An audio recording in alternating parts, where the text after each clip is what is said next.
గొంతులన్నీ నేను చూస్తూనే ఉన్నా.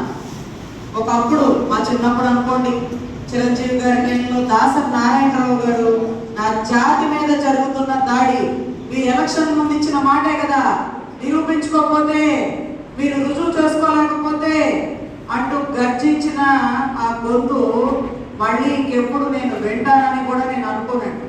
మళ్ళీ అదే రకంగా ముద్రగడ పద్మనాభం గారు మంచి చేసినారా చెడు చేసినారా రిజర్వేషన్ కోసం అమ్మో ఇంతమంది కాపుల రైలు పట్టాల మీద ఎక్కేశారా, తగలబెట్టే పరిస్థితికి వచ్చేసారా, వీళ్ళు తలుచుకుంటే ఏమైనా చేయగలరయ్యా, ఆ రిజర్వేషన్ ఏదో గురించి కొంచెం కూర్చొని మాట్లాడుకుందాం అనుకునే టయానికి మళ్ళీ ఆ ఉద్యమం చేసిన ఆయన్ని వెనక్కి లాగి ఆయన ఇలా ఎవరు ఎలా అయితే ఎదిగా, రాజకీయాల్లో ఎవరు మంచోళ్ళు ఉన్నారో 10 మంది పేర్లు చెప్పండి, నిజాయితీ ఉన్నవాళ్ళ పేర్లు చెప్పండి.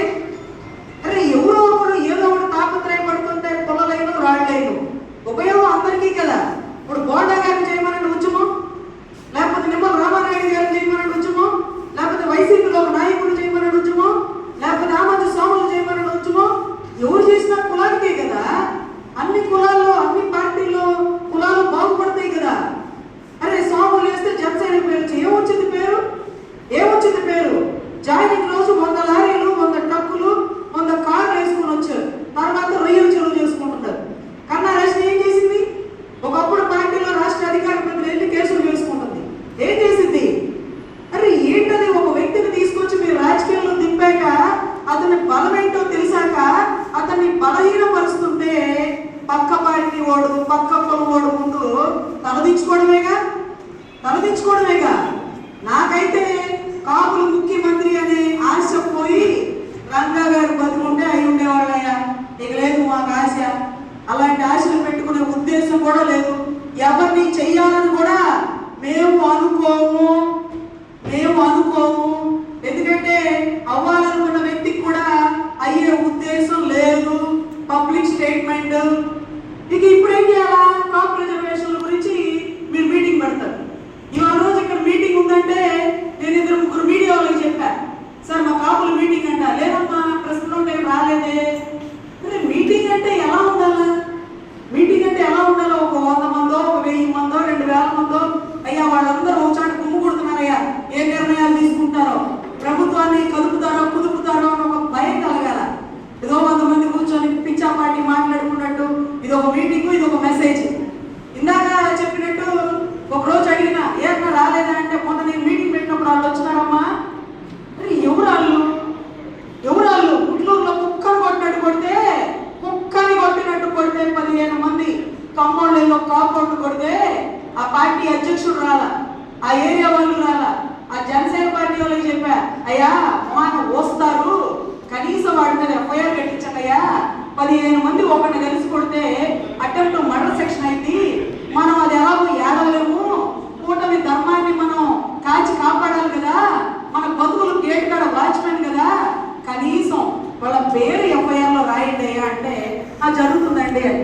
కేంద్ర మంత్రి దగ్గర పంచాయతీ జరుగుతుంది. నేనన్నా కేంద్ర మంత్రి డైరెక్ట్గా అన్నా, అయ్యా మీరు కేంద్రంలో మంత్ర కమ్మ కాపులకి పంచాయతీ చేయడానికి మంత్ర, ఒకరిని తుక్కు కొట్టి నీకు ఎంపీటీసీలు ఇస్తాం జడ్పీటీసీలు ఇస్తాం, దాసరాము గారికి చెప్పొద్దు, కన్నా రజనీ గారిని పిలవద్దు, కొట్టించుకోండి. సిగ్గు అనేది మన రక్తంలో కూడా లేకపోతే ఏమి చేయము. ఇవాళ రోజు కొట్టారు, రేపు రోజు మొహం మీద ఊసి ఆ పర్లేదులే రజనీ గారు మేము వాళ్ళకి ఎంపీటీసీ జడ్పీటీసీ ఇస్తామంటే వాళ్ళే వెనక్కి తీసుకుంటారు. ఒకప్పుడు గుంటూరు కావాలంటే ఆ ధరలో ఈ ధరలో గొడవలు అయ్యే వాళ్ళకి పొద్దులరా గొడవలేదు అనే ఒక ధోరణి ఉండేది. మరేంటో దరిద్రం, ఎప్పుడు ప్రభుత్వంలో లేవు, అయినా కానీ ఈ కాపులేంటో భయం ఉంది. ఈ ట్రిప్ మనం ప్రభుత్వంలో ఉన్నామంట, మనం కూడా ఉన్నామంట ప్రభుత్వంలో, కానీ ఇప్పుడు భయం పోయింది. ఇదేంటో దరిద్రం, మనం ఎప్పుడు రాజకీయాల్లో ఏ స్థాయిలో లేము, అయినా సరే ఒక భయం అనేది ఉంది. అమ్మో వాళ్ళతో వద్దులేరా, అరే విజయవాడ కాపులు వద్దులేరా, అరే గుంటూరు కాపులు రా, వాడికి ఏంటోరా, వాడితో గొడవలు ఎందుకురా, ఆ ధోరణి పోయి మొన్నటి రోజు ఒకటి చెరువులో తెప్ప తగిలేసినట్టు తగిలేసినాడు. బీసీల అమ్మాయిని కదిలిస్తే కూర్చొని ఎఫ్ఐఆర్లో స్టేషన్లో పంచాయతీలో చేరుతుంది అడిగేవాడేంద్రా అని పాపం వాడిని తొక్కించి తీసుకెళ్లి చెరువులో వేసి, ఎవరిని వచ్చారా కాపుల కుల పెద్దలు మా వాడి మీద దాడి చేస్తారు, కూటమి ధర్మం, గేట్ కాడ వాచ్మెన్ చేయండి, రిజర్వేషన్ల గురించి మీరు 101 మీటింగ్లు పెట్టుకున్నా దాసరి నారాయణరావు గారి గర్జన గొంతు నేను వినబోను. ఆయనకి రాజకీయానికి సంబంధం లేకుండా చక్కగా పక్కన చిరంజీవి గారు ఉన్నారు, పావుల గొంతుతో మాట్లాడారు, ఆయన ముప్పావుల గొంతుతో గర్జించారు. జాతి అనే పదం వాడింది హంటర్ కమిషన్ వచ్చినప్పుడు జ్యోతిరావు పులే గారు దళితుల కోసం, మా జాతి కోసం ఏది మాకు ఇచ్చే హక్కు అని అడిగింది. అదే మాదిరిగా సైమన్ కమిషన్ వచ్చినప్పుడు అంబేద్కర్ గారు అడిగారు, మా జాతికి ఏం చేసినారు అని అడిగారు. మళ్ళీ అదే జాతి అనే పదాన్ని దాసరి నారాయణరావు గారు మీ జీవితం అంతా కులానికి ఏం చేస్తారు, ఏం అడుక్కోవాల్సిన కర్మే ఉంది. కులంలో ఒక 10 మంది నాయకులుగా నిలబడండి, వాళ్ళు ఏంటి చెప్తే ఓటు అడిపడిందంటే వాళ్ళే కోతికాడ నక్కల్లా కూర్చుంటారు. వాళ్ళే కోతికాడ అరే కూర్చోండిరా, ఆ కాకపోవడంతో మాట్లాడండి, ఈసారి ఓటింగ్ మనకు తిప్పమనండి, వాళ్ళకి తిప్పమనండి, అరే అటు ఇటు తిప్పుకోవడమే కానీ మనం కూర్చునేది ఏముంది అంటే నాకు ఆ ఉద్దేశం లేదు, నేను రాష్ట్ర అభివృద్ధిని చేస్తానంటాడు ఒక నాయకుడు. మరి చెప్పాలి కదా, నాకు క్లారిటీ ఇవ్వాలి కదా, అభివృద్ధి చేయండి. ముందు అదే మాట చెప్పుకుంటే మాకు కూడా ఆశ కలిగేది కాదు. ఈరోజు ఆశ కలిగి నిరాశ కలిగి ఏమంటే మేము అడిగి వెళ్ళినప్పుడు మీరు అడుగుతారేంటి అని మమ్మల్ని ఎఫ్ఐఆర్ చేయాల. సీసీ ఫుటేజ్ లో 15 మంది ఒక మనిషిని కొట్టిన 307 కట్టి ఆ గోగినేని కళ్యాణ్ చౌదరి గారి పేరు కూడా రాయాల.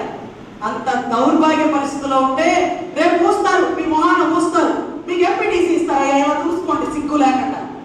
ఆ పౌరుషం ఏమైంది, ఆ కారు మడతేస్తే అంటే రంగాగారి బొమ్మ చూస్తూ కూడా అటువైపు పోతా రోమాలు నిక్కపొడిసే చరిత్ర పోయి ఈరోజు ఊడిగాల చరిత్రకు వచ్చాం. కాబట్టి దయచేసి రాజ్యాధికారం సంగతి నాకు ఆశ లేదు, రిజర్వేషన్ మీద నాకు కోరిక లేదు, అంతటి పోరాడే యోధులు లేరు. కేకపోతే కేవలం కాపులకి రక్షణ కల్పించే దాంట్లో అయినా పెద్దలుగా ఉండి మీరు పాత్ర వహించాలని. ఇంకోసారి కాపు మీటింగ్ జరిగింది అంటే కనీసం 1000-2000 మంది లేకుండా మమ్మల్ని పిలవకండి. 1000-2000 మంది ఉండాలి. ప్రెస్ మీట్, ప్రెస్ కోట్ అంతా రావాలి, అవతలడిలో భయం కలగాలి. వీళ్ళందరూ ఒక చోట చేరుతున్నారు, ఏం జరిగిందో, ఏం మాట్లాడతారో, ఒక్కొక్కడు ఒక్కొక్క సలహాలు ఇస్తారు, ఎటు నుంచి ఎడు తిప్పుతారో అన్న ఒక భయాన్ని ప్రభుత్వానికి ప్రతిపక్షానికి కలిగించాలని నా ఆవేదన అండి. నాకు ఈ అవకాశం ఇచ్చినందుకు ధన్యవాదాలు.